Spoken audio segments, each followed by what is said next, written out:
Good morning, everyone.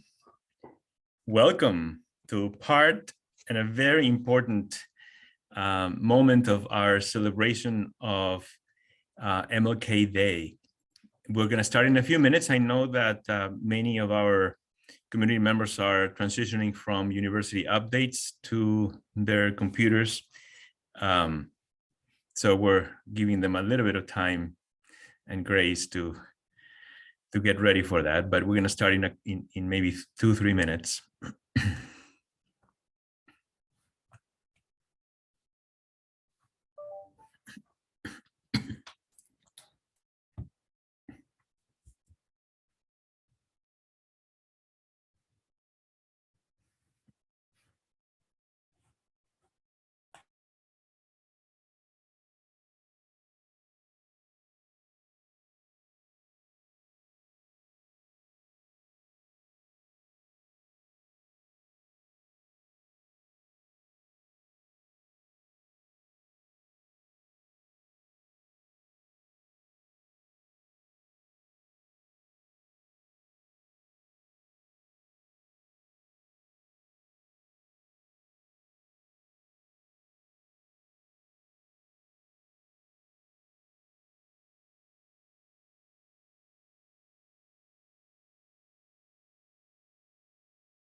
For those of you who just joined us, we have a significant portion of our community that was at a physical meeting, and we know they're transitioning to their computers. So we're giving them a little bit of time to get started. So just a couple more minutes, and then we'll begin. Welcome.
For those of you who are just joining us, we're starting in about a minute, giving people time to transition from university updates to our space.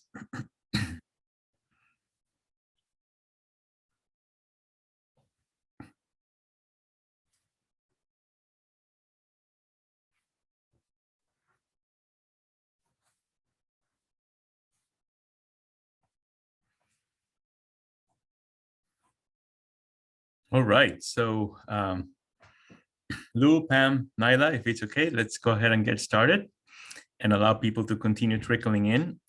So thank you everyone for joining us this morning. Welcome to a very exciting part of our celebration of Dr. Reverend Martin Luther King Jr. Day. And we have the privilege of having a fantastic keynote speaker, a wonderful friend of mine from whom I have learned a lot and who inspires me every day, Lou Radja. But let me, before I formally introduce Lou, introduce the session so that we get ready for it. So Dr. Reverend Martin Luther King Jr. once said that our lives begin to end the day we become silent about things that matter. I'm going to say that again. our lives begin to end the day we become silent about things that matter. A powerful emphasis of his work, responsibility Dr. King believed mattered greatly, is our leadership and participation in what he called our beloved community, where we see each other's humanity, where we mutually assume complexity in each other's journey, where we invest selflessly in supporting each other, meeting each other where each of us is. For this purpose, we decided to get together, even though virtually, and celebrate this year's MLK Day to experience the beloved community he so energetically and eloquently promoted. To further explore what this beloved community means or should mean to us, and to engage in dialogue about our opportunity and responsibility to participate and lead in it. So welcome to our beloved Excelsior community. So in celebration of Dr. King Jr.'s birth, life, message, and legacy, and on behalf of Excelsior University, the Center for Social Justice, the Community Engagement Group, and the Race and Ethnicity Rope Team, I am thrilled to introduce Lou Radja, this year's MLK Day keynote speaker. Let me start by talking about Lou's mission, which I love. Lou's mission is to uplift, educate, and inspire individuals and organizations to live up to their greatness, to work tirelessly to help individuals and teams thrive at the intersection of success and significance. And I love this even better, to be more and give more. Lou is founder and executive director of Edu Congo, a US-based nonprofit organization through which Lou and his organization generate awareness and support to provide quality education for over 2,000 underprivileged children in the Democratic Republic of Congo. Lou is a graduate of Portland State University, where he studied international affairs with a focus on development, challenges, and opportunities in today's globalized world.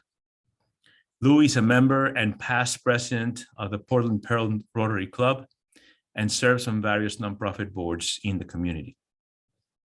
And let me talk about Lou's greatest accomplishment and greatest challenge at the same time. Lou and his wife, Stacy, are proud parents of two beautiful boys, Yenga and Senda. Lou, we're honored to have you with us. Thank you. Wow, wow, wow. Where do I begin? Gratitude is a great place to start. Daniel, thank you so much for our friendship. Thank you so much for the invitation to join you on this special day and for the opportunity to connect with your extended family, Excelsior University. Pam, Naila, thank you for all your help and making this happen. I am very honored and humbled to have the opportunity to share some thoughts around our beloved community, the work of one of humanity's favorite son, Dr. King, one of America's greatest export to the world, Dr. King. And so it is with a heart of gratitude, humility, that I'm here with you today to expand on this concept.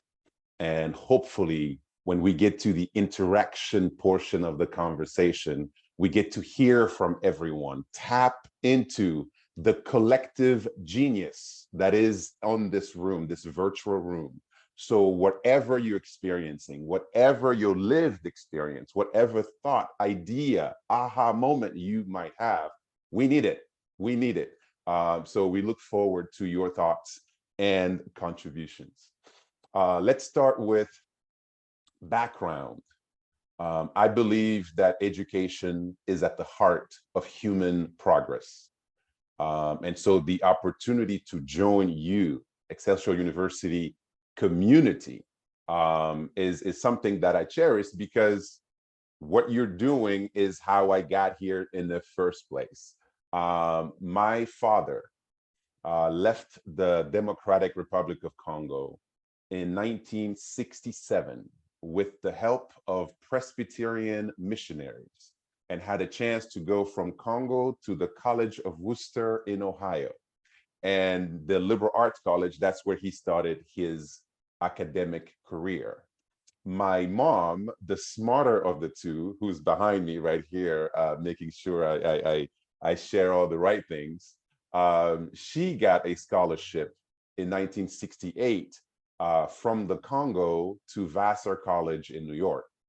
Now, mind you, these two individuals did not know each other in the Congo. They lived about 400 miles apart, and came all the way to the US for their education, back to the point that, again, the work that you do changes the world. And so my mom came with a group of Congolese people that included one of my dad's cousins. So my dad's cousin gets on a Greyhound bus, goes to Worcester, Ohio, brags about this foxy lady back in New York. So my father decides to go visit his cousin in New York, and that's how they met. And so they went back home to the Congo, got married, had my two oldest sisters, and then had to come all the way back to the US for their advanced degrees. Now they are in Boston, Massachusetts. My dad is at UMass, my mom is at Boston State College. My older brother is born, and then I am born. So by birth, my brother and I are the two Americans in a family of Congolese.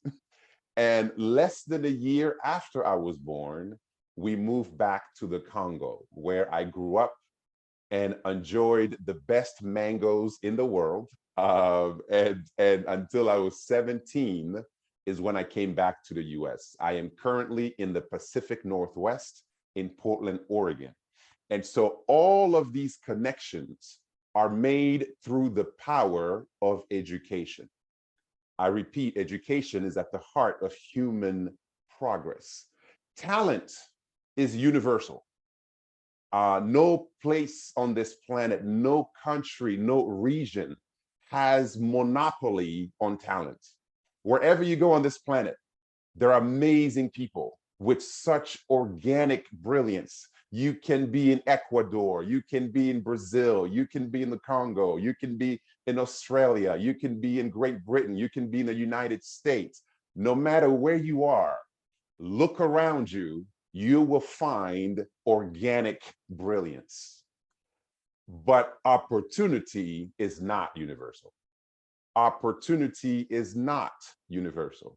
Therefore, when Excelsior University democratizes opportunity, removes barriers for traditional and non-traditional learners, give people an opportunity that is affordable, break the geography barriers through online connections, right? Give people hope in not only accelerating their own personal journeys, but creating career opportunities to take care of their family, be involved in their community, and change lives. So I join you in your effort to do just that. From your humble beginnings, 1971, to today, and the wings that you're spreading all over, right? The what, 182,000 plus people that have gone through this amazing channel, this amazing opportunity, this launching pad, that's huge. So to have me crash the party today for about 90 minutes is a great honor, especially when we're honoring Dr. King, right? So I say all of this to share my gratitude for the work that you're doing. And to you in particular, Daniel, Dr. King told us, make a career of humanity. Commit yourself to the noble struggle for equal rights. You will make a better person of yourself, right? A greater nation of your country, and a finer world to live in.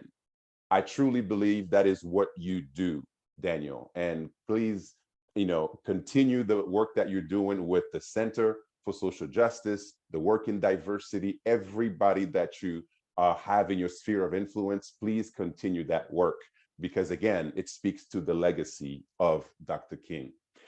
Now let's unpack the beloved community. Let's unpack the beloved communities. Thinking about, higher learning, there has to be a few prerequisites. Let's talk about prerequisites to creating a beloved community. I only want to share 4 before I start going into details. Number 1, embracing discomfort. I wanted to start where it hurts. Embracing discomfort.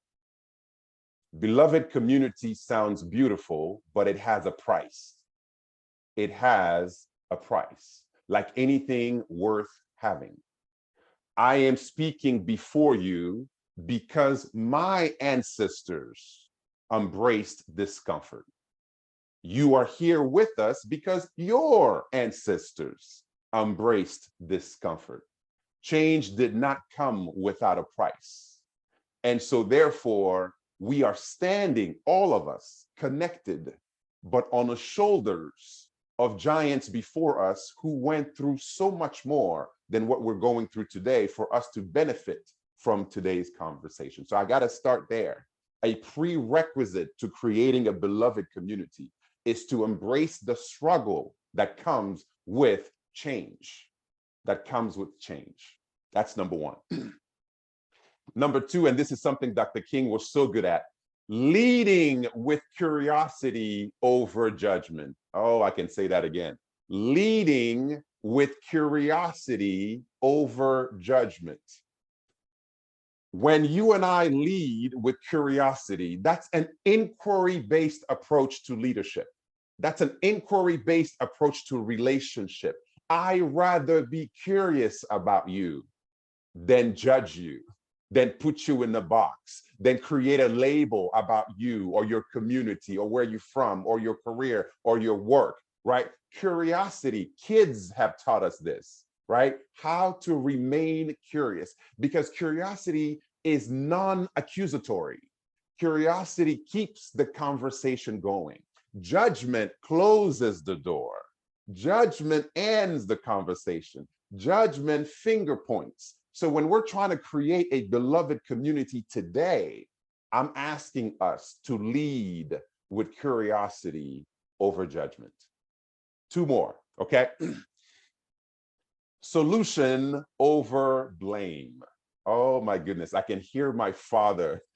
My father is 79 years young, and he has a deep voice, kind of a James Earl Jones voice.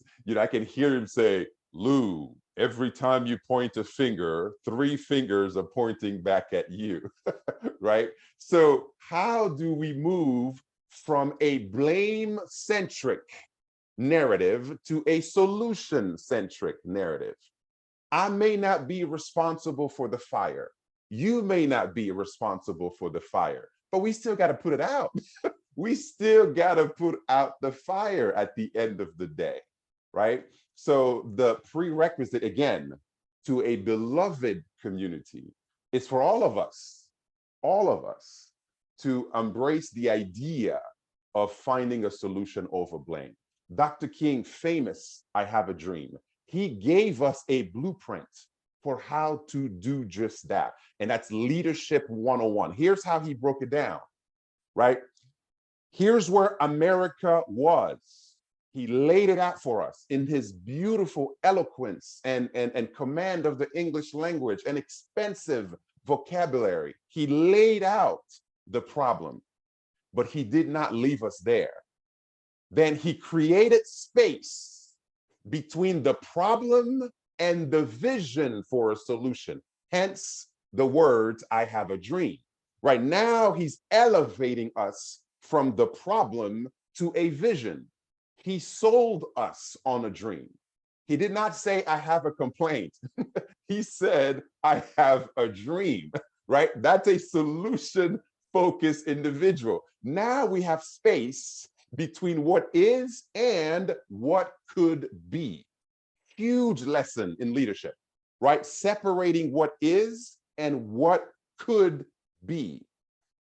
And then he showed us how to do it. Now we get to execute. Now we get to sign petitions. Now we get to knock on doors. Now we get to walk. Now we get to lobby. Now we get to create the change that got us to this very conversation.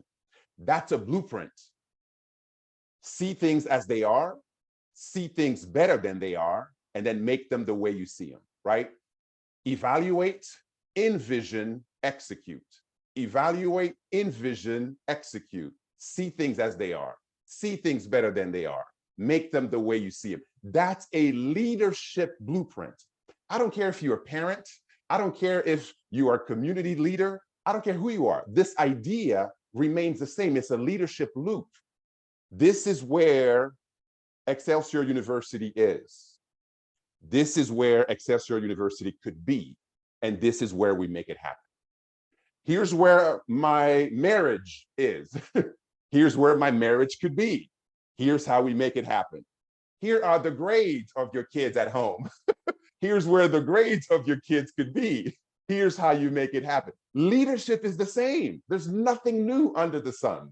We see things as they are, we see things better, and then we make them the way we see them.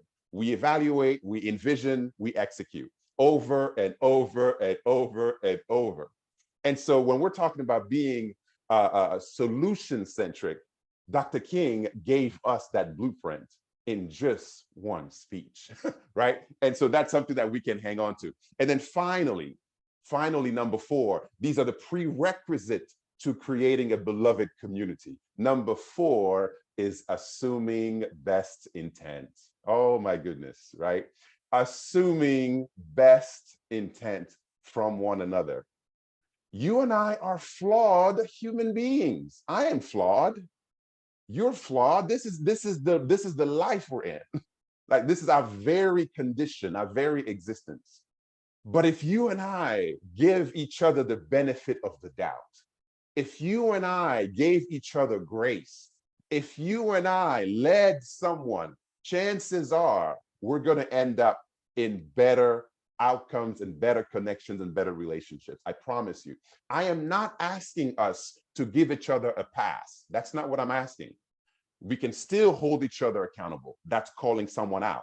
But you can't leave it there. Call them in.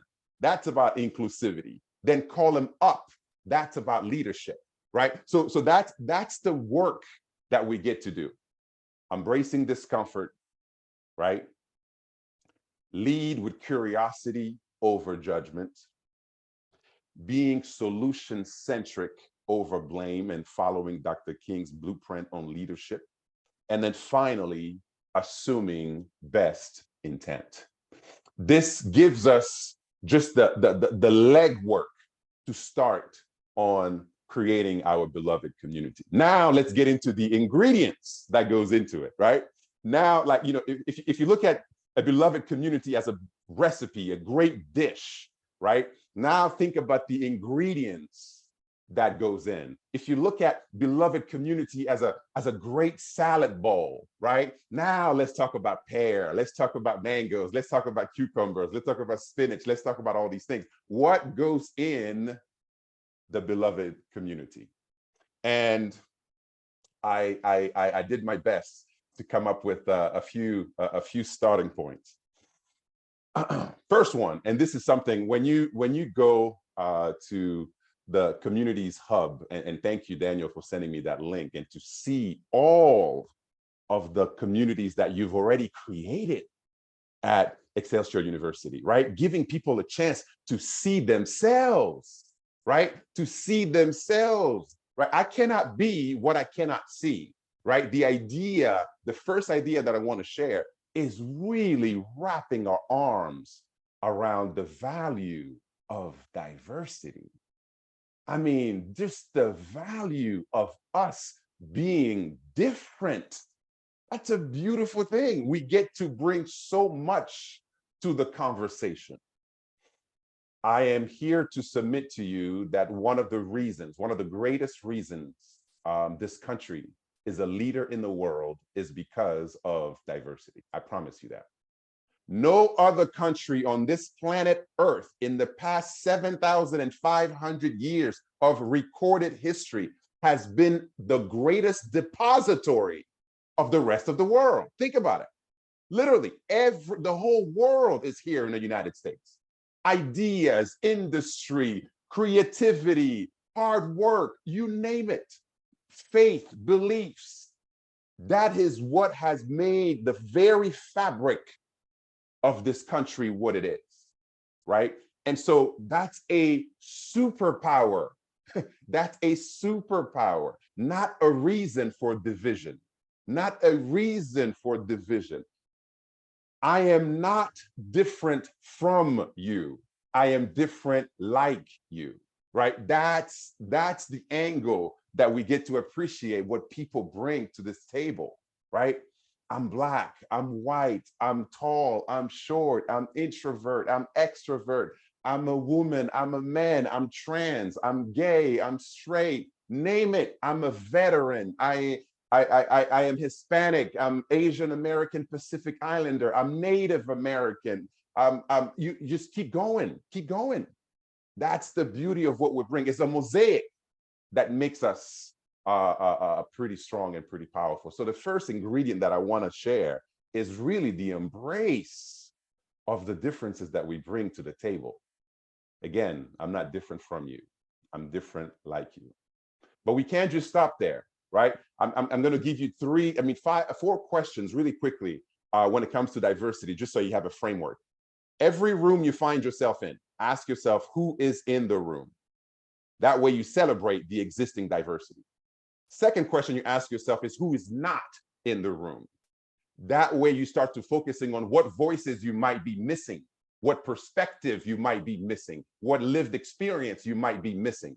And then the last two questions, is it by default or is it by design, right? That's an evaluation tool. Who's in a room, who is not in the room, is it by default or is it by design? These four questions, super simple, allows you to have a framework in really embracing and appreciating the diversity that any room that you're in bring to the table, okay? Now, let's go to the second ingredient, equity. Equity, equity, equity. You cannot have a beloved community without equity. You just can't. You just literally cannot. And here's the thing about equity. Equity is just a response to inequity. That's it. So you add IN in front of equity, you have inequity. Equity is a response to it, right? That's all it is. Lids, barriers, we talked about those. How do we remove barriers to guarantee opportunity for all? Not in terms of outcome, but in terms of opportunity. How do we democratize opportunity? That's justice, right? That's the beauty of equity. Unlike equality, of course, we're talking about curating the impact that removing barriers, absolutely have. Let's say you are a parent and you have 3 kids and one of your kids has a learning disability. And if you go, well, I treat all my kids the same, I see no difference, then you're literally going to do a disservice to your son or daughter or child that has a learning disability. You might say, well, I treat everybody equally, 30 minutes of homework per child. Well, guess what? Your child with a learning disability might need 2 hours, might need 1 hour, might need more than the 30 minutes. But if you go with equality, you might literally create a disservice for your child with a learning disability. But equity, on the other hand, curates, takes in consideration where everyone is coming from so we can elevate the chances for having access, having opportunity, right? And that's a key ingredient in a beloved community. Next ingredient I want to touch on is inclusion. Inclusion. Inclusion is nothing more than a bridge a bridge from hello to welcome. Those two sound different, don't they? Right? Hello is about access. Welcome is about belonging. Huge difference between the two, right? It's one thing for me to have access. It's another for me to feel like I belong. So the question to all of us in this beloved community, how do we operationalize belonging? What does that look like, right? What does operationalizing belonging look like, right? The joke that we have in a DEI space, the tongue in cheek, we talk about being invited at a party versus being asked on a dance floor, right? Two different things. It's one thing to be at a party. It's another to actually be invited on a dance floor and having a good time and being actually active and participating in the event, right? And then another way we say it in this space, we say diversity is about counting heads. Inclusion is about making sure every head counts, right? That's more qualitative than quantitative, right? It gives us an opportunity to go deeper in creating a sense of belonging, a sense of belonging. I have had access to many rooms in my life, many doors have opened in my life, but I have not always felt welcome. You and I, we host people all the time. Isn't it beautiful, that art of being a great host, right? You know, your house is clean, you have food smelling good, you have music playing, you welcome people by the door, you tell them, hey, either, keep your shoes on, or here's where the bathroom is. Are you comfortable? Can I get you anything? So it's one thing to come to your house. It's another to feel welcome at your house, right? So all of us get to be, an agent in that. So wherever you are and whatever role you play in this beautiful ecosystem that we call Excelsior University, this beautiful ecosystem, you and I play a role in making sure that everyone feel like either they belong or don't. But in the beloved community, we have to take that responsibility to make sure that all of us feel like we belong. And belong is not just for the sake of holding hand and singing kumbaya. No, it's more than that. People that feel like they belong, research shows they are much more engaged, they perform at the highest level, they lean in. So if you want great outcomes, make sure people belong and watch how that translates and correlates to high performance, high engagement, and proximity, right? These are all the benefits that come from it. But my favorite word, Daniel already talked about this, but I have to bring it, is Ubuntu. Ubuntu. I have to talk about this concept. Ubuntu. That is U-B-U-N-T-U. Ubuntu. Ubuntu is a Zulu word from South Africa that speaks to the essence of being human. Hello, beloved community. Hello, hello, hello. My humanity is bound up in yours, for we can only be humans together. It says that I am because we are. It speaks to the unbreakable umbilical cord that ties all of us as human beings. That means for me to win, you have to win. For you to win, the person next to you has to win, and vice versa. What am I talking about? Interdependence. Interdependence. Because when any of us is dehumanized, we all are. When any of us is celebrated, we all are. So the idea of Ubuntu is literally our ability to see ourselves in each other. The way my grandfather puts it, when you can see yourself in all, and when you can see all in yourself, that's when you're truly human. That's when you're truly human. Now you might say, well, is this an African concept? No, it's a universal concept. And here's the way Dr. King put it. Here's the way Dr. King put it. This is what he said. Injustice anywhere is a threat to justice everywhere. And then he makes it even much more eloquent. He says, you and I, we are caught in an inescapable network of mutuality. That's how he said it. We are caught in an inescapable network of mutuality, tied in a single garment of destiny. That's how he put it. He says, whatever affects one directly affects all indirectly. These are the words of Dr. King, right? So he lived Ubuntu. He literally lived the concept of Ubuntu and reminded us that no one wins or loses in isolation. The great Nelson Mandela made this popular as well. Desmond Tutu, Mahatma Gandhi, Dalai Lama, JFK, Dr. King, Brene Brown, Jane Goodall, Maya Angelou, Malala. These are all amazing human beings. Cesar Chavez, I can keep going. These folks literally lived Ubuntu. And they told us, they shared with us, not just in words, but also in practice. And so this beautiful concept of beloved community is a hard one to execute because human nature, like I said before, we have our flaws.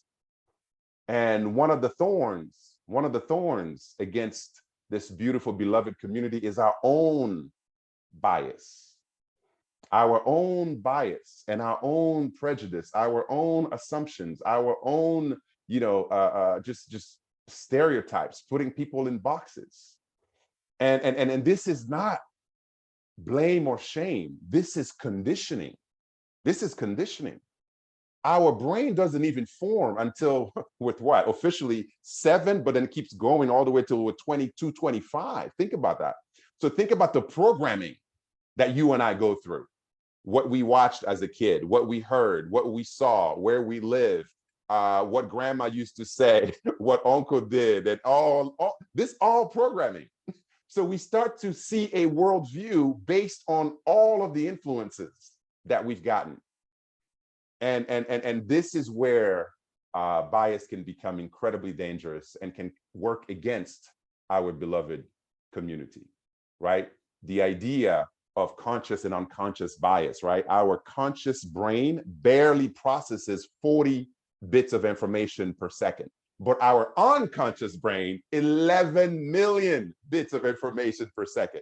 So that's the danger zone, right? The way we say it back home, when you have an ant on the back of an elephant and the ant is going east, but the elephant is going west, where's the ant really going, right? So the idea is understanding all of the things, all of the programming, all of the stories, all of the files that we have and how that can show up, especially when we are in a stressful environment, when we're having difficult conversation, when we are in fight or flight, when we're dealing with anything stressful. Usually that's when a lot of our not so pretty parts show up, right?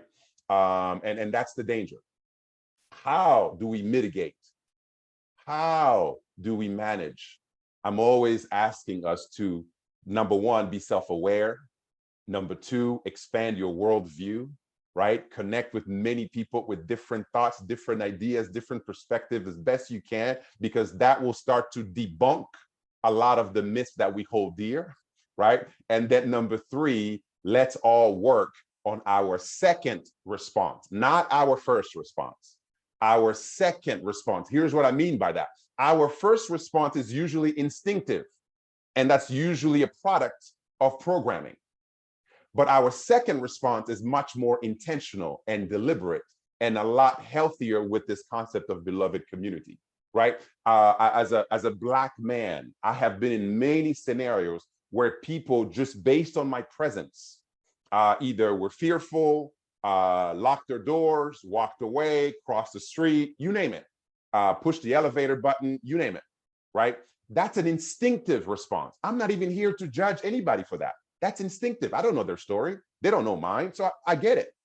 But afterwards, let's do some introspection, self-awareness exercise to start to debunk these concepts so we can work on our second response the next time the opportunity presents itself. Because here's what I promise you. The more you work on your second response, over time, it will become your first response. And to me, that's a lot healthier than reacting on instinct. Okay, so that's my hope in terms of the thorn that we have when it comes to our beloved community. Another one that creates a lot of challenge for all of us is power dynamics and privilege. Mind you, you and I inherited an imperfect world. It's not your fault. It's not my fault. But you and I inherited an imperfect world. And all privilege is an unearned advantage. That's all it is. I have a ton of unearned advantages personally. I was born in Boston. I didn't ask to be born in Boston. They gave me a passport and all of the doors have opened for me, every single one. While my own siblings had to wait 16 years just to get a visa. Did I deserve it? Did I earn it? No, it literally just happened and I can keep going. And when I list my privileges, I have over 25 that I'm conscious of, over 25. I am not here to be ashamed or feel guilty about it, nor am I asking you to. But here's my challenge to all of us. Use any privilege you might have to make privilege irrelevant for others. I'm gonna say that again. Use any privilege you might have, meaning an unearned advantage. Use any privilege you might have to make privilege irrelevant for others. What does that mean? It's basically a bridge between privilege to equity. It's literally an opportunity for you and I to be allies. That's it.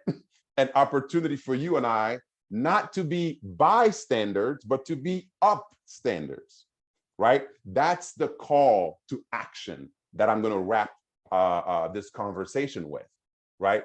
The way the late Desmond Tutu used to put it,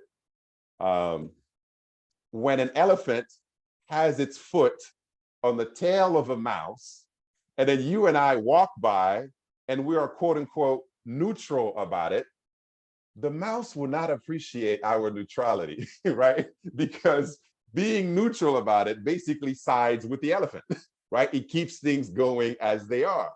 But interrupting that pattern allows the opportunity for change, allows the opportunity for change.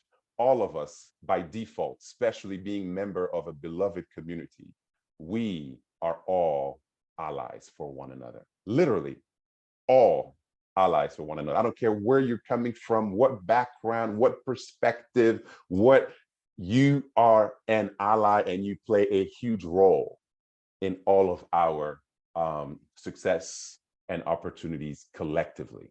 And so as an ally, I get a chance to amplify the voices of others. As an ally, I get a chance, to interrupt patterns that have kept people out of opportunity.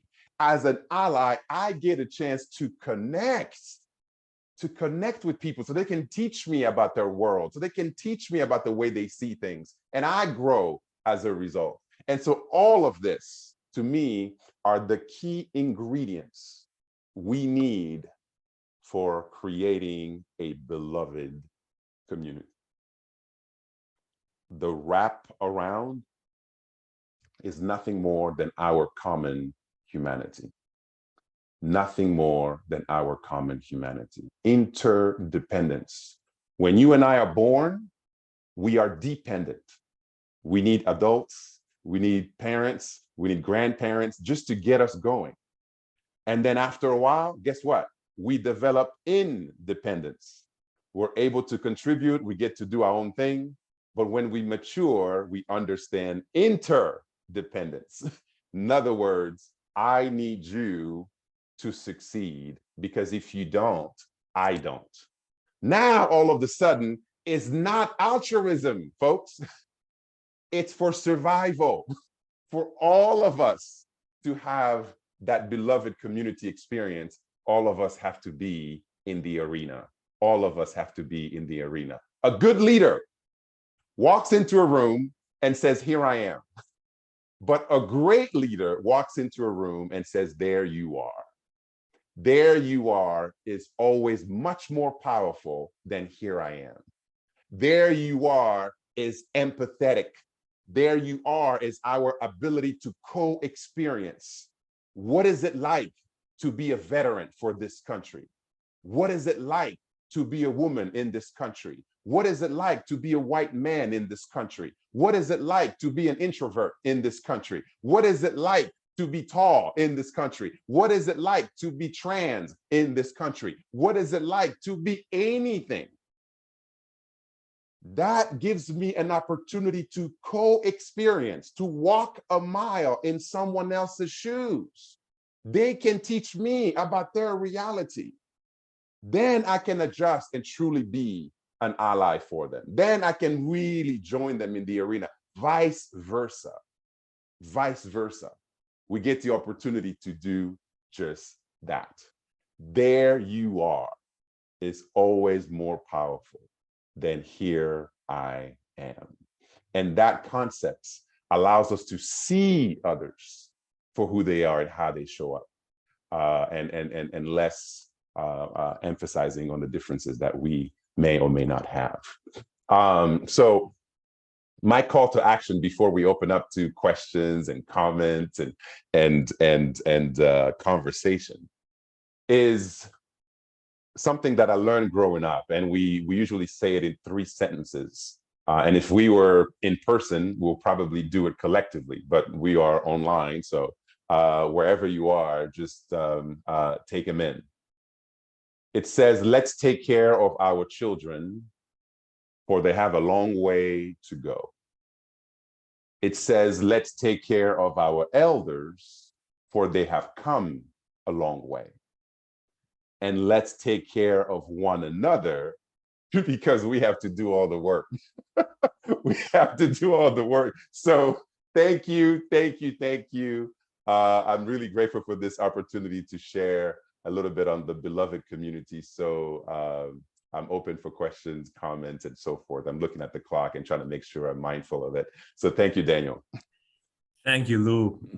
Everyone, I hope you notice very quickly why I thought of inviting Lou. The inspiration I take every time I listen to you, Lou, is incredible, and it stays with me for a long time. And I'm grateful and privileged to have had the opportunity to engage with you yet one more time. This is fantastic. Let me mention a few words just for people to remember. Prerequisites: embracing discomfort, leading with curiosity, solution over blame, and assuming best intent.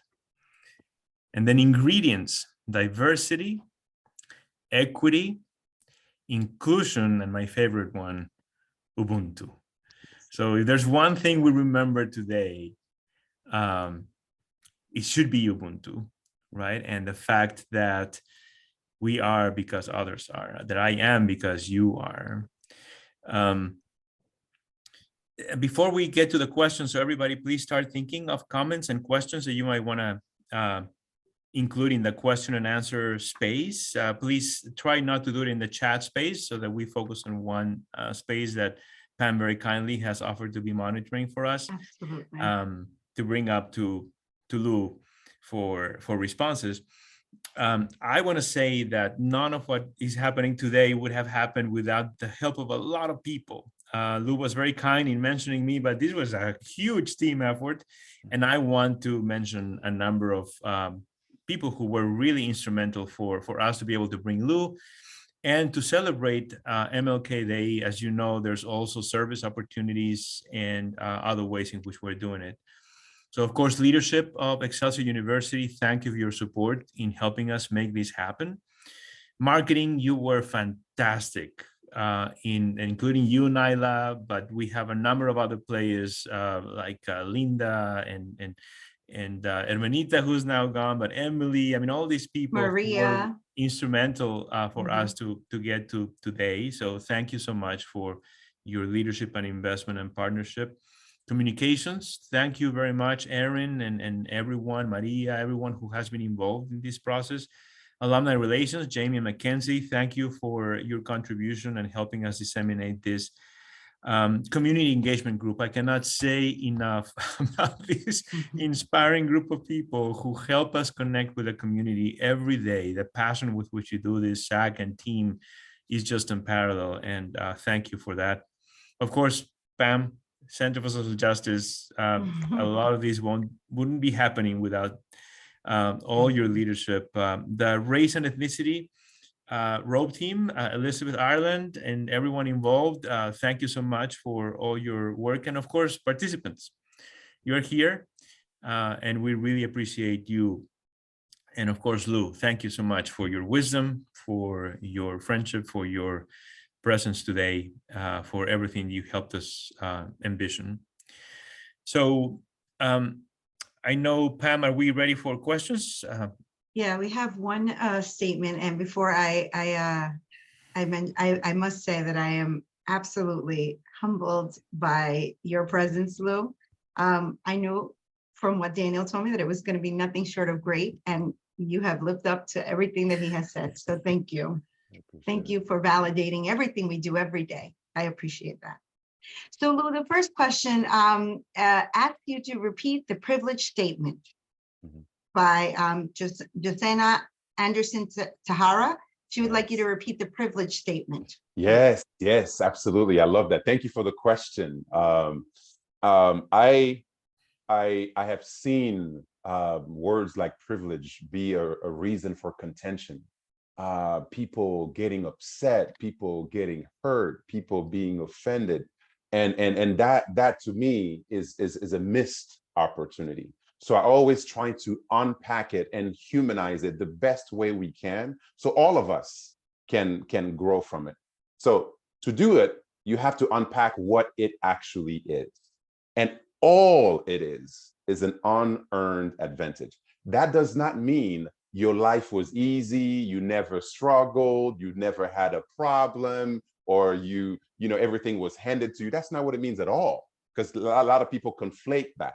And therefore can be a little bit worked up about the concept. So as I mentioned to you before, I'm a recipient of so many things. Both my parents went to college.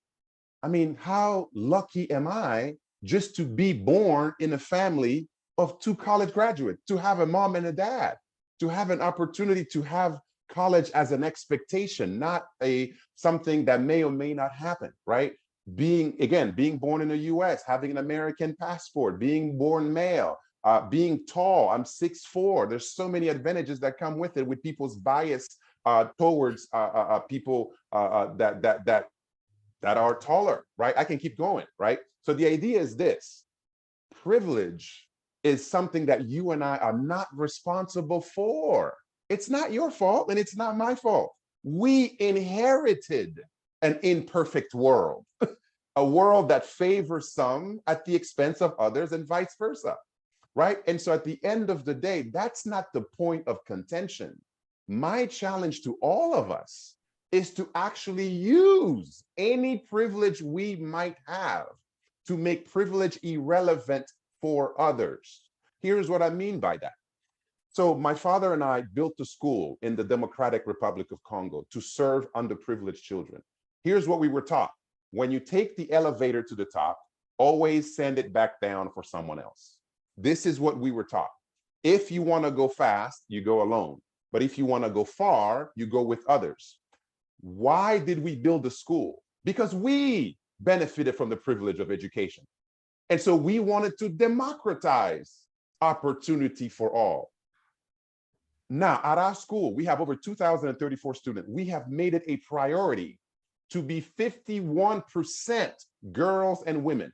Why do we do that?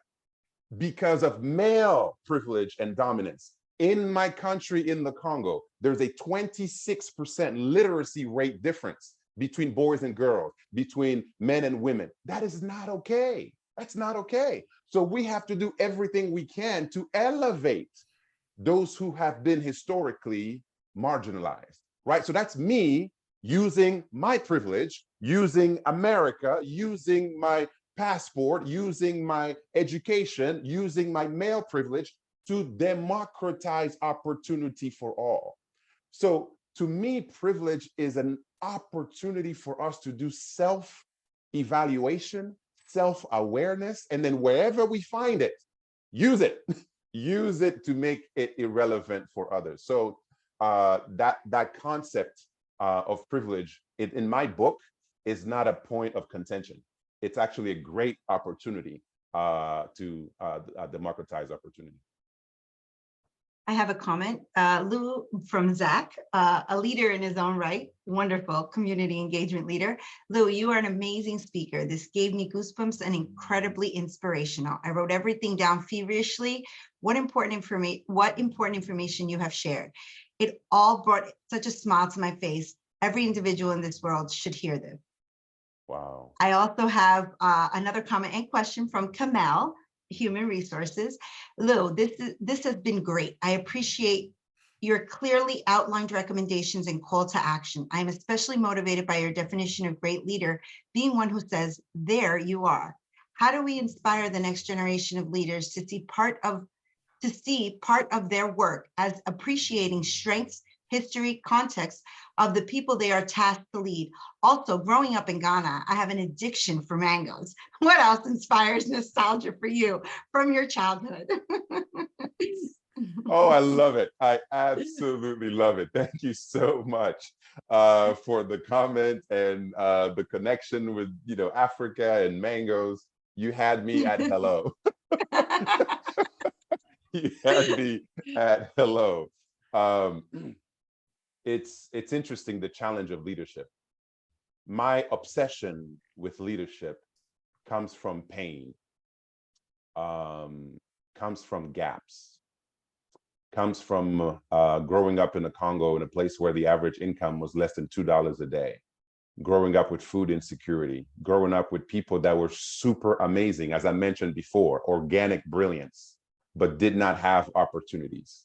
And so I did not like the gap between where I was and where I could be. I don't like gaps, period. I'm not a gap person. I just don't like them.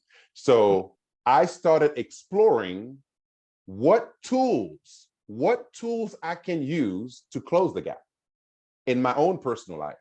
How can I be better? How can I outperform yesterday every day? How can I do that? And then how can I gather that information so I can help others do the same? That has never changed. That will always be the challenge that we have. This new generation, oh, beautiful, beautiful leaders. It cannot be about me without me. Hello, I'm gonna say that again. It cannot be about me without me. In other words, the people you are working with, the people you want to help, let them lead you. Let them lead you. Let me show you something. This is servant leadership 101. Upside down pyramid, upside down triangle, where leaders are at the bottom, because our job is to launch others. Our job is to lift others. Our job is to propel others. Our job is to amplify others, right? So as a leader, it's always going to be our job to first connect with the very people we're talking about, the next generation, succession planning, pouring, mentorship, showing them tools, inviting them, because they know more about their situation than anyone. So our job is to come alongside of them and watch the acceleration, the amplification of their impact. But most of the time, the mistake that we make is we think we have the answers. We're examining what they're doing wrong. We're telling stories about how they not like us and they don't do X, Y, and Z. They don't have a great work ethic. They are just on their computers and laptop. They're this and that. They're on the phone. They're distracted.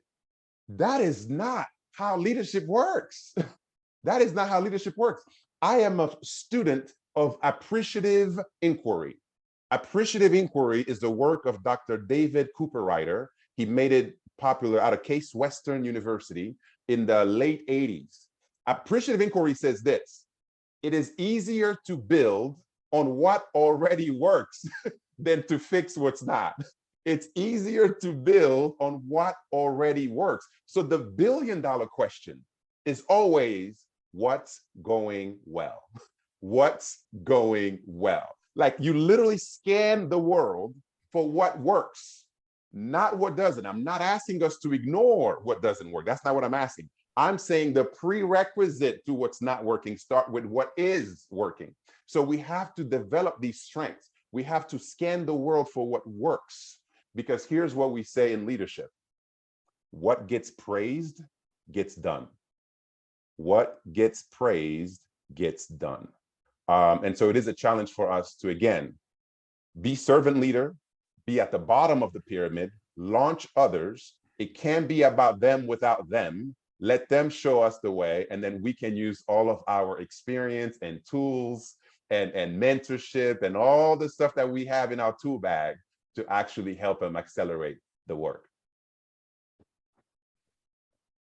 Thank If you. it's okay, I have a question, Lou. Sure. I don't want to forget the other question that he asked, which is what else inspires nostalgia from you, from your childhood? Yes. Oh, I Yeah, appreciate for that. you. Well, first of all, food, always mangoes. I truly believe that mangoes are a source of happiness and joy. So if you're not happy in your life right now, chances are is because of mango deficiency. So I would encourage everyone to eat as many mangoes as possible. But the other thing, I'll just share a story with you. Flying back, I travel about 3-4 times a year, and you're on that plane, right?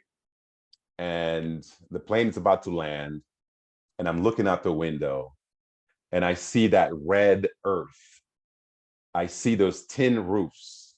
I see that dense vegetation. You can almost smell. And I will elbow my brother or my sister, whoever's next to me, and I would literally say, I'm home.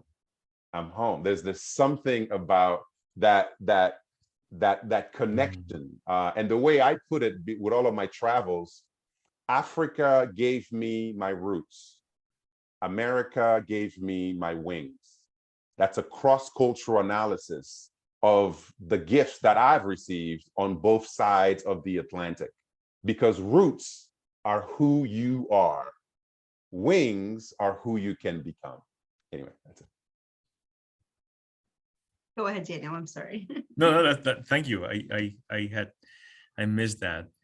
The first thing to say, Kamel and Lou, is you have to try Mexican mangoes. Because they're amazing. Now, I haven't tried Congo mangoes or Ghana mangoes, but sign me up. I'm there. Sign me up. Let's do it. They are amazing. It's one of my favorite fruits. I can eat that forever. Lou, you mentioned something in the beginning that I thought was really meaningful, important for us to keep in mind. And you talk about the cost of community. Mm-hmm. A big reason for which I decided to enter this space in higher education and overall is because I truly believe that we are struggling as humankind to see each other's humanity. I think that's at the core of a lot of what we're struggling with.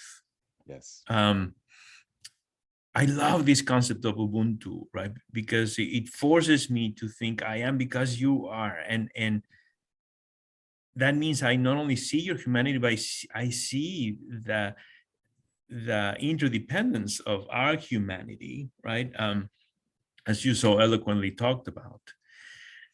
But I think that it is very commonly seen as a cost, right? When people perceive, and we have been trained in normative evaluation and normal distribution, right? There's a zero-sum type of understanding of, well, if I lose, if they get something, I lose it, right? Or if I get something, they lose it, or I have to take it from them, or whatever that might be. Heather McGee wrote a very nice book called The Sum of Us, that challenges that perception of a zero-sum game understanding of our relationships. But I would love to hear a little bit of your perspective on how do we help us and all of our community members to see that value of Ubuntu more than the challenge of the perceived cost of community. How do we get over that hurdle? Because it's not only about return on mission in terms of we're doing the right thing or we're inclusive. It's about us doing better, right? It's about becoming a better organization. It's about us performing better as individuals, as organizations, as communities, as nations, as a globe. Any thoughts that you have in that area? Absolutely. Thank you. Thank you. And I do appreciate the cost, and it's not easy. Ubuntu is incredibly hard. It's incredibly hard. How do you see the humanity of someone that disagrees with you? How do you see the humanity of someone that voted unlike you? How do you see the humanity of someone who makes a terrible comment at Thanksgiving dinner table? How do you see the humanity of someone that is environmentally harmful to this world? I mean, literally, that's the real challenge. See, it's easy to talk about Ubuntu when it's nice and sunny and beautiful. The real test of Ubuntu is when there's a disconnect. And how do you see someone's humanity despite the issues that you're having, right? That's the real premium of understanding Ubuntu. How does Dr. King send Christmas cards to the very people that put him in jail? How does Dr. King literally tell J. Edgar Hoover, I have no problem against you. I am fighting racism, not a person. I am fighting injustice, not a person. I am fighting challenges, poverty, not a person. Therefore, he was able to separate, decouple someone's humanity and the actual challenges that we're facing, right? That's the actual skill. The skill of Ubuntu, the skill of cultural competency is our ability to do that, to be able to say, wait a minute, I disagree with you. I don't think that's a right move. I don't think you're coming out the right way. However, I still recognize you as my fellow human, right? And so now I'm going to try to challenge the issue, but not the individual. Because at the end of the day, all of these problems that we're talking about, folks, they're all viruses. All of us are susceptible to them. A virus needs a host. A virus needs a body. So it shops around and looks at all of us, literally, like, hey, just like we catch a flu, the same exact concept. All of the isms are looking for us. And sometimes they find us in a vulnerable state, maybe a life experience, maybe where we grew up, maybe something that happened, maybe you were bullied, maybe someone did something wrong to you, you name it. And then the virus comes in and it starts to fester. It starts to, proliferate and so forth, right? So the challenge, when you and I, see, Ubuntu is antibiotic. Antibiotic is not meant to kill the patient, it's meant to kill the virus. That's the difference. So we're actually attacking the problem, not you. You are not my problem. You've never been my problem. You will never be my problem. I will fight all of the isms: sexism, racism, ageism, ableism. I can keep going. Those are what we're fighting. We're not fighting people. We're not fighting people because all of us are susceptible to these challenges based on our conditioning, based on our programming, based on our experience. So there has to be a level of humility and empathy in connecting with people so you can actually start to decouple and fight issues and not people. So what am I really talking about? This is cognitive restructuring. This is all of us unlearning, not learning, unlearning, right? This is all of us rewiring so that we can start to see these things for what they are. Genetic studies show that you and I are 99.999999 the same. So all of the isms that I'm talking about, all of the issues that we have, they're all couched in 1/10 of 1%, literally.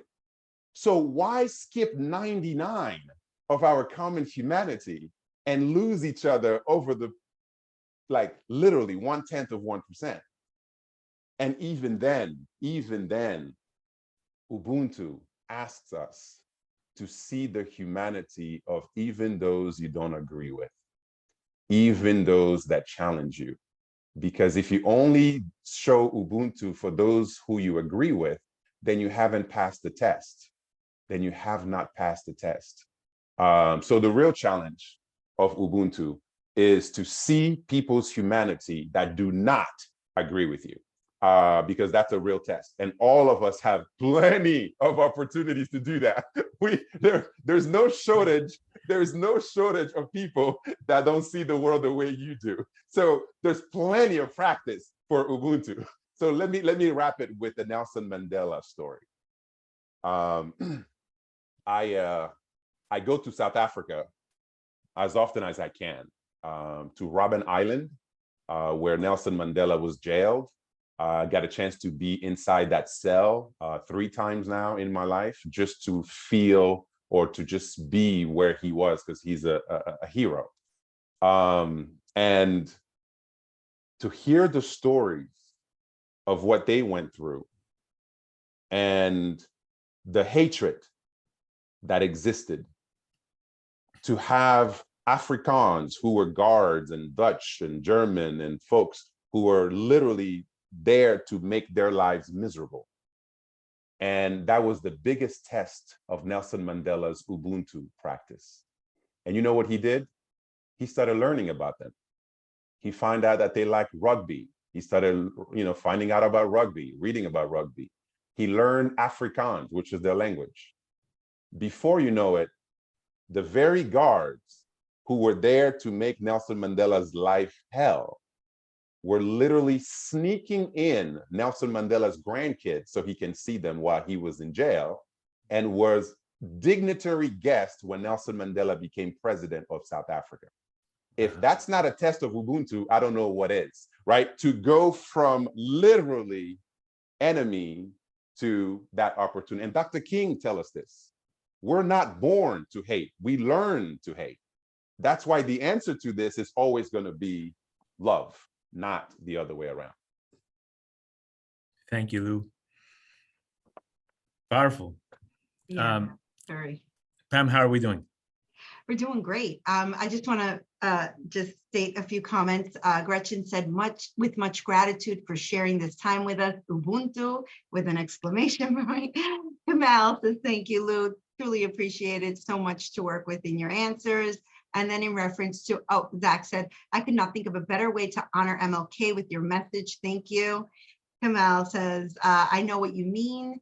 There's nothing like that red earth and the sounds, sights, smell when you return to your home. Thank you.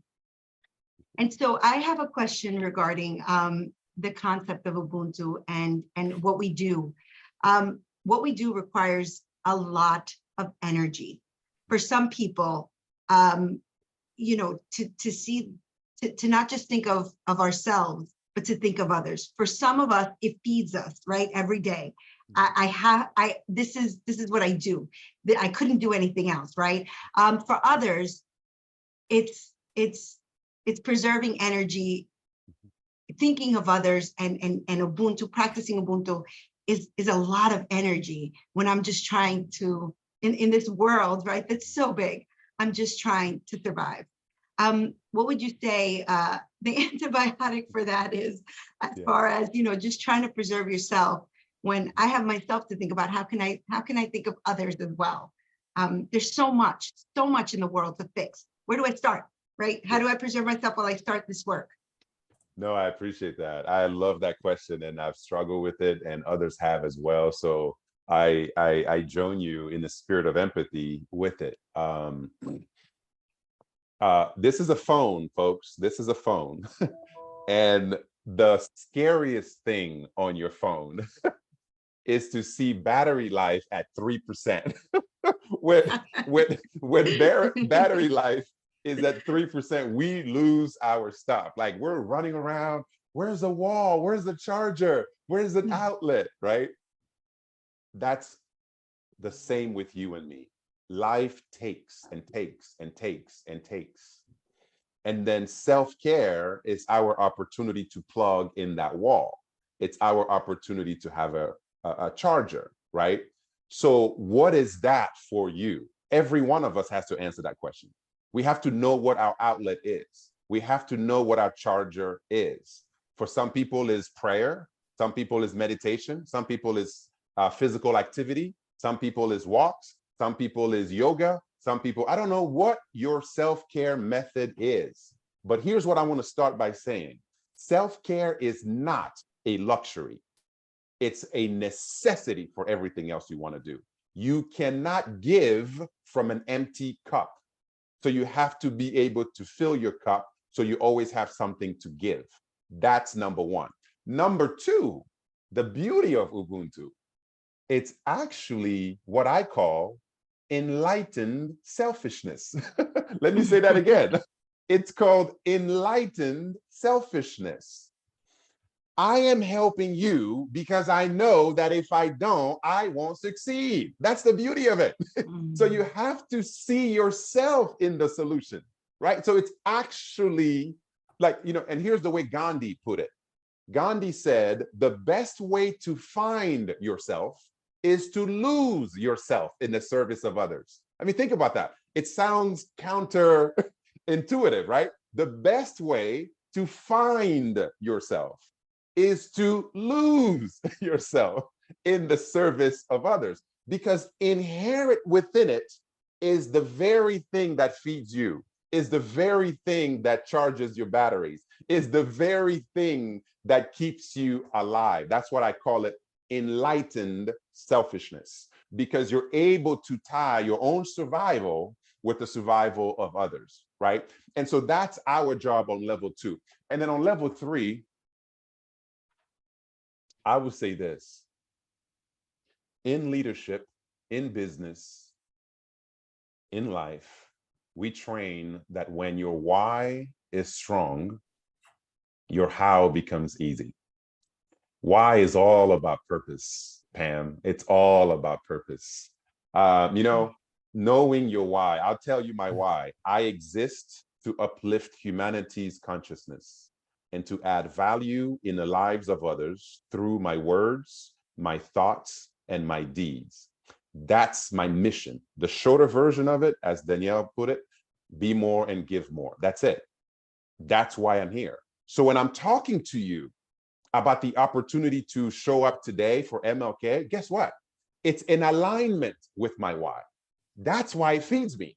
That's why I prepare. That's why I come early. That's why I'm excited. That's why I share everything, because it's literally in alignment with my why. So the real question becomes number 3, right? Why did you wake up this morning? Why should anyone give a damn that you woke up this morning? What would happen if you didn't wake up this morning? What gives you that reason for being? People should always take the time to find out what that is and then align everything else to it, right? And that will get you through a lot of issues. That will get you through so many difficulties that you and I go through every day. So a strong why, a strong purpose is what allows us to do this difficult work in the first place. That's wonderful. Thank you. Thank you. I think, Pam, we have time for Mark's question. And I would, if you are okay, Sure. reading the comments that people have made recently. Sure, Go ahead. sure. Go ahead. Do you want me to read the question first so that Sure. Luke can answer it? Or, Yeah. okay, so then I'll start with Mark's comment because it has a question, and then I'll work myself. Luke, thank you for your informative and inspiring messages. One of the points I've picked up from some of the other speeches that were given in honor of MLK Day was the frustration with not seeing more progress and action to follow up on the words and inspiration of MLK.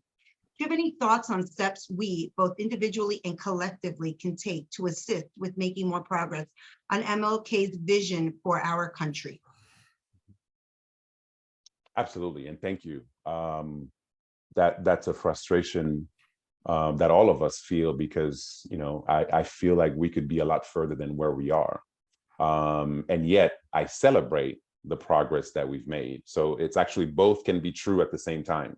You can celebrate what's happening and the advancement that we've had, and you can lament the fact that we could be a lot further and still we have people right now struggling.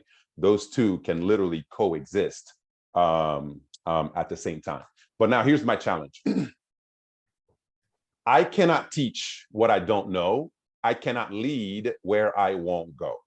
So at the end of the day, I cannot expect change from anybody else but me first. The way Gandhi put it, he said, be the change you want to see in the world. The way we're putting it in this conversation, you and I have to model the expected behavior. You and I have to model the expected behavior, right? And at the end of the day, that's an individual challenge. Every single one of us have to try to walk the Dr. King walk the best way we can, the best way in our realities and so forth. Maybe for me, it could be donating blood across the street. Maybe for me, it could be participating in all of the activities and awesome effort that Excelsior University is doing. Maybe for me, it's writing my grandma a letter somewhere, in a village somewhere. I don't know what it is. You figure out how you're going to walk the walk first, because people watch more than they listen, right? So we have to model the expected behavior. That has way more power than our words, than our quotes, than our websites and all these other things, because that is much more inspiring as an example. But I'm not going to leave you there. We got to tackle things systemically. I do not leave change to individuals. That's not enough. That is not enough. So my answer is a two-part answer. I've started with the personal challenge, but now let's get into systemic challenge. And that's all about removing barriers. Here's the thing about DEI. We talk about it. This is the vision. This is where we want to go. We want to be diverse. We want to be inclusive, all that stuff. That's all great. But let me talk to you about justice. Let me talk to you about healing. See, usually the work that we're doing is present future, but justice and healing is present past. Present past. Unfortunately, we as a country, and this is something I regret, we never really faced the ugliness of what we've done. We literally lifted a rug and put everything underneath it and put the rug down and said, nothing to see here, let's move on. So that doesn't work with anybody. South Africa had the Truth and Reconciliation Commission, where they literally aired out all of their grievances and challenges, where they actually faced the challenges that they were talking about, right? So my recommendation in this part, justice is present past, healing is present past. That's how you start to remove systemic issues, right? You look at housing, you look at access to education, you look at wealth gap, you look at the prison system, you look at, those are actual systemic things. And so wherever we find an opportunity to lobby, wherever we find an opportunity to advocate, wherever we find the opportunity to fund, wherever we find the opportunity to call out, to me, that's an amplifier. That's how you scale change. So there's an individual component where I have to walk the walk, but there's a bigger systemic step-by-step of a removal of barriers. That's always the name of the game, removing lids, removing barriers, because present past is something that we try to overlook, and it won't work. It just won't work if we don't address some of the issues. That's why it's called repair. Repair means harm has been done. It means we will not progress until we face what we're looking at. Thank you, Lou. I think, Pam, we only have time to read some of the comments and then we'll close. Yes, absolutely. So, wow, this is such an amazing and enlightening conversation.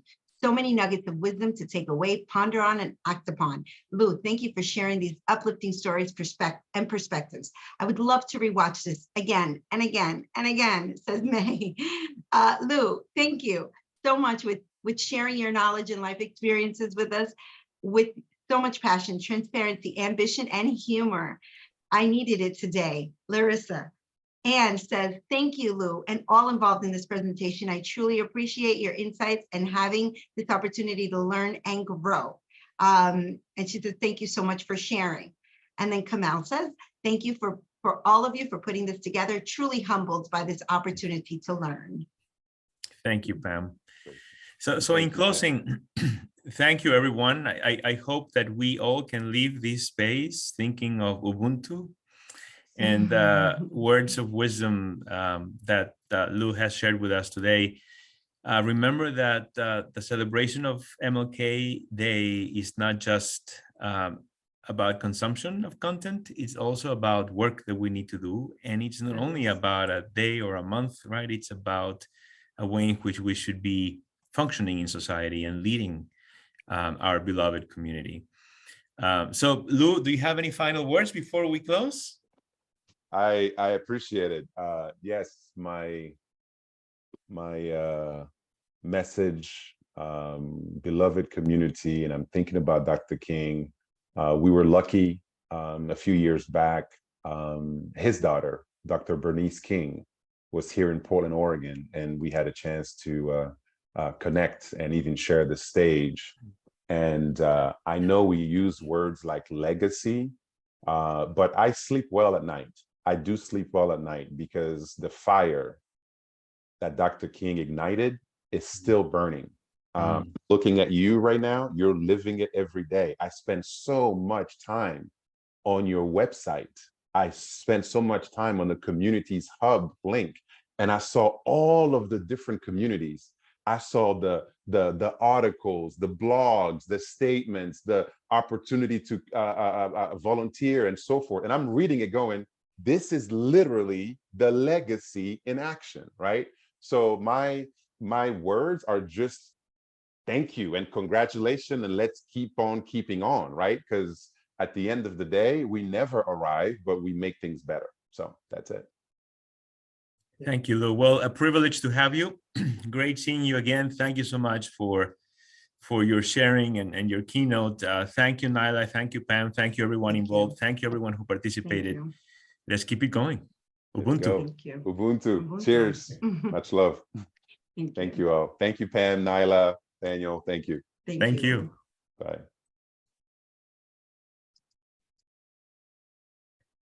Thank you, Nyla.